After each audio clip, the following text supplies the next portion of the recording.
I think a lot of people are finally starting to realize just how dishonest the media are when they talk about what's happening in Palestine as clashes. If these were videos from Ukraine, if they showed Russian soldiers abusing Ukrainians, it would be front page news. You would have no problem looking at that and calling that violence. But because it's happening to Palestinians, oh, now it's a clash. Oh, it's both sides. Look, man, when you have gangs of uniformed thugs draped in riot gear bursting into a mosque and shooting people with tear gas while they're praying, that's not a clash. That's literally the definition of brutality. And this idea that if Palestinians dare to throw a rock in self-defense at somebody that's tear gassing them, that they're somehow equally to blame. I mean, what is this colonial slave mentality? Like, how dare you defend yourself? Accept your oppression, you Arab terrorist.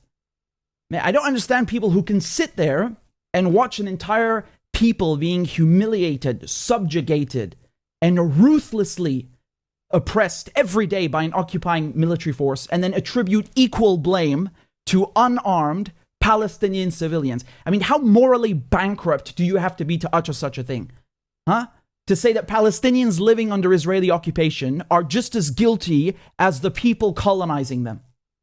And then they sell you this idea, this fairy tale that Israel's a democracy, while they're openly beating journalists, beating medics, beating worshippers, beating women. Where are all the Western feminists? You want to talk about women's rights, but when Palestinian women are being beaten in the street, suddenly you have nothing to say? Look at this Israeli thug swiping his baton on this poor Palestinian woman, breaking her arm for no reason. Where are the champions of women's rights? Where is the outrage in the West? I guess it's her fault for not being born Ukrainian. Maybe if she was Ukrainian instead of Palestinian and Muslim, then people would care. Do you know how insulting that is to go into a holy place while people are praying during Ramadan, beat them up, handcuff them, and just throw them around like sacks of meat? I'm not even Muslim, and I am insulted. I'm offended. And I shudder to think what would happen if Palestinians went into a synagogue and started firing tear gas at people while they're praying. The reaction around the world would be nuclear, and rightfully so. So where's the outrage here? Why the double standard? How can the media see images of this, of Palestinians being handcuffed and thrown around in a place of worship, and all they do is make excuses for Israel? You know, that building, the Aqsa Mosque, has been there for over 1,000 years.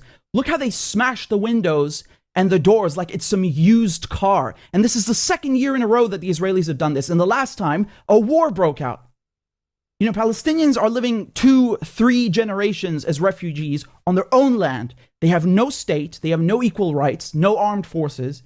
And meanwhile, the Israelis have nuclear weapons, an air force, billions of dollars being bankrolled by the Americans, and they have the complete political backing of the Western media. And you call that a level playing field?